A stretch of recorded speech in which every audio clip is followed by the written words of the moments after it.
아빠와 함께하는 세계사 제14장 두 명의 차르와 두 명의 황제. 러시아의 마지막 두 차르. 우스만 투르크 제국의 술탄이 그랬던 것처럼 러시아의 차르도 그 거대한 나라의 절대 권력자로서의 권세를 내놓지 않으려고 이는 안간 힘을 썼어. 브라질의 두 번째이자 마지막 황제가 자기 나라를 떠나 배를 타고 파리로 갔던 1889년에 러시아의 차르는 로마노프 왕조 출신의 알렉산드로 3세였어. 그는 아버지인 알렉산드로 2세로부터 제의를 물려받았단다. 알렉산드로 2세는 군대를 오스만 투르크 제국으로 보내서 그 땅의 일부를 빼앗았던 바로 그 황제였어. 그는 대단히 싸움을 좋아하는 차르였지만 또 러시아를 좀 더 서양적이고 좀 더 현대적인 나라로 만들려고 노력하기도 했어. 철도를 놓고 전국 곳곳에 신식 학교를 짓고 신문 편집자들과 작가들에게 그들이 원하는 대로 글을 쓸 수 있는 자유를 조금 더 허락했어. 여러 도시들에서 자치권을 허용했어. 더 나아가서는 그는 모든 범죄의 피의자들은 단 한 명의 판사에 의해서가 아닌 여러 명의 평범한 사람들로 구성된 배심원단의 판결을 받아야 한다고 선언하기도 했어. 강력한 힘을 가진 부패한 판사들이 잘못이 없는 사람들에게 억울한 죄를 씌우지 못하게 하려는 조치였지. 그러나 러시아가 오스만 투르크 제국과의 전쟁에서 승리한 지 고작 3년 만에 알렉산드로 2세는 두 명의 암살자에게 죽음을 당하고 말았단다. 그들은 상트페테르부르크의 거리를 지나가던 황제의 마차에 폭탄을 던졌어. 그의 아들이 뒤를 이어서 알렉산드로 3세가 되었어. 36살인 그는 키가 184cm였고 어깨가 떡 벌어졌으며 검은 수염이 무성한 엄장의 사나이였어. 그는 자기도 언제 어디서 암살을 당하게 될지 모른다는 두려움을 느끼지 않을 수 없었어. 알렉산드로 3세는 차르가 되자마자 러시아 사람들이 그동안 누려왔던 여러 가지 자유를 도로 빼앗기 시작했어. 아버지가 지방의 여러 도시들에게 주었던 자치권을 도로 빼앗고 귀족들에게는 특별한 권력을 주었어. 귀족들은 그들의 땅을 부쳐먹고 사는 가난한 농민들을 마음껏 억압해도 된다는 권리까지 허락받았단다. 한편 차를 비난하거나 반대하는 사람은 누구든지 시베리아로 유배를 보냈어. 시베리아는 기온이 보통 영하 30도 이하이고 한여름인 8도에서 0도 위로 올라가지 않는 얼어붙은 땅이야. 러시아 사람들은 나중에 이렇게 말했대. 알렉산드로 3세는 그의 아버지가 해놓은 모든 것을 부숴버렸다. 귀족들은 황제의 무한한 권력을 인정했어. 알렉산드로 3세가 제위에 오른 지 10년이 지난 1891년에 그의 관리들 중 한 사람이 그의 위대함을 칭송하는 긴 글을 썼는데 그 관리는 그 글에서 러시아에서 옛날부터 전해오던 시를 인용했단다. 우리의 차르는 왕 중의 왕이시지. 세상의 모든 무리가 머리를 조아렸고 세상의 모든 족속들이 복종했지. 우리의 차르는 왕 중의 왕이시니까. 이어서 그는 이렇게 썼어. 어떤 순정한 전령이 힘을 보이지 않게 차를 보살피고 있다. 그 힘이 그분의 주위에 있는 모든 것을 만들어내고 유지한다. 러시아는 상대할 적이 없는 막강한 힘의 근원이며 중심이며 우리나라는 모든 전통 중에서 가장 귀한 그것은 바로 독재 권력이다. 그러니까 그는 차르의 무한한 권력이야말로 러시아를 위대한 나라로 만드는 힘이라는 이야기를 하고 있는 것이야. 귀족들은 차르의 권력이 하늘로부터 주어진 신성한 것이고 따라서 제한되어서는 안 된다고 믿는 게 오히려 즐겁고 행복했어. 알렉산드로 3세의 말만 잘 듣고 대들지 않으면 온갖 특혜와 부와 권력을 가질 수 있었으니까.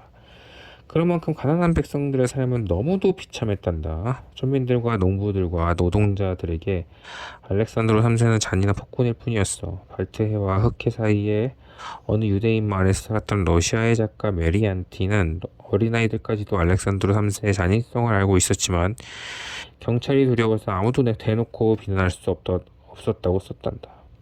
그의 글을 조금 읽어볼까? 아버지의 방에는 알렉산드로 3세의 커다란 원색 초상화가 걸려 있었다. 차르는 잔인한 폭군이다. 아무도 내놓고 그렇게 말하지는 못하지만 밤이 되어 문을 모두 닫고 덧문까지 꼭꼭 닫은 후에는 숨을 죽이고서 그 말을 수군거린다. 차례 초상하는 아버지의 집에서 가장 눈에 잘 띄는 곳에 걸려있다. 이유는 말하지 않아도 잘 알 것이다. 경찰이나 정부 관리가 아버지에게 볼 일이 있어서 왔을 때 잘 보이게 하려는 것이다.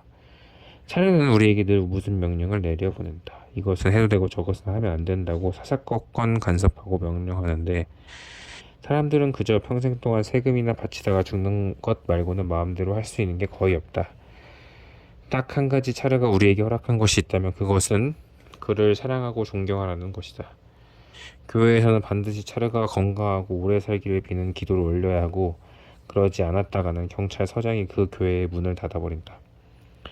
황실 식구들 중에서 누군가의 생일이 되면 집집마다 깃발을 내걸어야 하고 그렇지 않으면 그 집주인은 경찰에 끌려간다. 백성들의 가정이야 망하건 말건 차례는 반드시 그가 원하는 것을 빼앗아간다. 유대인의 삶은 더욱 가혹했다. 그들은 세금을 더 많이 내고 정부가 전응해준 곳에서만 살아야 하고 먼 곳에 가려면 먼저 허락을 받아야 했다. 유대인 아이들은 극소수만이 학교를 다닐 수 있었고 학교에 다닌다는 것은 그 아이들에겐 너무나도 힘든 투쟁이었다. 교사들의 부정한 차별과 다른 아이들의 멸시와 조롱이 정말 감당할 수 없을 만큼 심했기 때문이었다. 알렉산드로 3세가 황제가 된 지 7년 후에 암살자들이 그를 죽이려고 했어. 그가 식구들과 함께 기차를 타고 어딘가로 가고 있는데 선로에 묻혀있던 폭탄이 터졌거든. 그들이 탄 황실 전용 기차가 탈선해서 뒤집혀졌고 지붕이 내려앉고 창문이 박살났어. 한참 동안 아무것도 움직이는 게 없었는데 그리고 나서 찌그러진 지붕이 들썩들썩 움직이며 위로 솟구쳤어. 그리고 거대한 몸집 알렉산드로가 나타났는데 그가 두 어깨로 지붕을 받치고 있는 사이에 식구들이 기어 나왔어. 그들은 용케도 아무도 죽지 않았단다. 그러나 의사들은 그 사건으로 알렉산드로 몸에 심각한 이상이 생겼다고 생각했대. 그 후 그는 6년 동안 더 권자에 앉아 있었지만 날이 갈수록 쇠약해지고 병이 깊어졌어. 알렉산드로 3세는 가난한 굶주린 농민들과 횡포하고 교만한 귀족들과 불쌍한 노동자들로 가득한 나라를 남겨놓고 1894년에 죽었어. 그의 아들이 권좌를 물려받아서 니콜라이 2세가 되었어. 러시아 사람들은 미국이나 캐나다처럼 국민들이 그 대표자를 선출하는 서양식 정부를 원하기도 했고 또 한편에서는 노동자들이 나라의 살림을 맡게 되기를 원하는 사람들도 있었단다. 이 골치 아픈 러시아를 니콜라이 2세는 어떻게 이끌어 갈까? 그는 아무 생각도 없었단다. 아버지가 죽었다는 소식을 들었을 때 그는 얼굴이 하얗게 질렸대. 그는 소식을 전하러 온 사람에게 어떻게 해야 하지? 나는 차르가 될 준비가 되어 있지 않아. 난 나라를 다스리는 일에 관해서 아무것도 아는 게 없단 말이야 하고 말했다는구나. 차례가 될 준비가 되어 있지 않았을지라도 그에게는 선택의 여지가 없었어. 러시아를 다스리는 막중한 과업이 그에게 지어졌던 거야. 그러나 그는 자기가 러시아 마지막 차례가 될 줄은 물론 까맣게 모르고 있었단다. 이탈리아의 침략을 물리친 에티오피아. 그 무렵 아프리카 대륙은 거의 전부가 유럽 여러 나라들의 지배를 받고 있었어. 영국, 프랑스, 독일, 포르투갈, 벨기에 등이 우르르 달려들어서 아프리카 땅을 거의 모두 나누어 가졌고 단 두 나라만이 아직 유럽의 손에 들어가지 않고 남아 있었어. 서부 해안에 자리 잡은 라이베리아는 미국이 해방된 노예를 위해서 만들어준 나라의 자치권을 가지고 있었단다. 그러나 라이베리아는 미국 정부의 보호령이었어. 이것이 무슨 뜻인가 하면 라이베리아가 외국과 무슨 거래를 하려면 먼저 미국의 허락을 받아야 한다는 것이지. 그러니까 외국의 지배를 받지는 않았지만 그렇다고 해서 완전한 독립국은 아니었던 거야. 라이베리아로부터 저 광활한 사하라 사막을 건너 아프리카 동쪽 끝에 자리 잡은 에티오피아만이 아프리카에서 진정한 자유국으로 남아 있었어. 산악과 고원으로 가득 찬 에티오피아는 더러 아프리카의 지붕이라고 불린단다. 국토의 거의 대부분이 주위의 다른 나라 땅보다 훨씬 높기 때문이지. 에티오피아의 한가운데는 동아프리카 대지구대라는 이름의 거대한 계곡이 가로지르고 있어. 에티오피아는 아프리카의 지붕이라 불릴 만큼 높지만 지구상에서 가장 낮은 땅도 바로 에티오피아에 있어. 대지구의 바로 끝이 바로 그곳이란다. 땅의 표면이 물러져서 내려앉고 다시 물러져서 내려앉기를 여러 차례 거듭해서 마침내 바닷물의 높이가 113m나 더 낮게 움푹 꺼진 땅이 된 것이야. 땅이 얼마나 깊이 꺼졌는지 땅의 표면 바로 아래에서 끓는 용암이 땅을 뚫고 솟구칠 정도란다. 다나킬 평원이라고 불리는 이 낮은 땅에서는 보통 온도계로는 온도를 잴 수가 없어. 온도가 기록되기도 전에 온도계가 폭발해버리기 때문이야. 또 그곳의 땅은 지하로부터 분출된 광물질들에 의해서 초록색과 파란색과 오렌지색으로 물들어 있대. 그 땅을 처음 본 유럽 사람들은 너무도 놀라서 지옥 구멍이라고 불렸다는구나. 그러나 에티오피아의 대부분의 땅은 지옥 구멍이기는커녕 너무도 탐나는 것들이 많아서 유럽의 어느 한 나라가 아프리카 단 하나뿐인 이 자유국에 눈독을 들이고 있었단다. 그 나라는 이탈리아였어. 에티오피아는 오래지 않아서 이탈리아의 침공을 막아야 하게 되지만 그 전에 먼저 내부의 문제 하나를 해결해야 했어. 그 나라에는 황제가 2명이 있었단다. 한 황제는 북부의 티그레 출신의 요한네스이고 또 한 황제는 중부 셰와 지역 출신인 메넬리크 2세였어. 그들은 서로 자기가 에티오피아 황제이고 왕 중의 왕이라는 전통적인 칭호를 물려받을 권리를 가지고 있다고 우겼단다. 그러나 요한네스 4세와 메넬리크 2세는 노골적으로 전쟁을 치르지는 못했어. 이탈리아가 호시탐탐 국경을 넘보고 있었기 때문이야. 또 남쪽에선 영국의 세력이 점점 강해져 갔고 바로 서쪽에서는 벨기에가 아주 탐욕스럽게 영토를 넓혀가고 있었어. 에티오피아에서 내전이 일어나서 막대한 돈을 쓰고 힘을 다 써버린다면 그들 유럽 국가들이 너무도 손쉽게 쳐들어와서 정복해 버릴 게 뻔한 노릇이기 때문이지.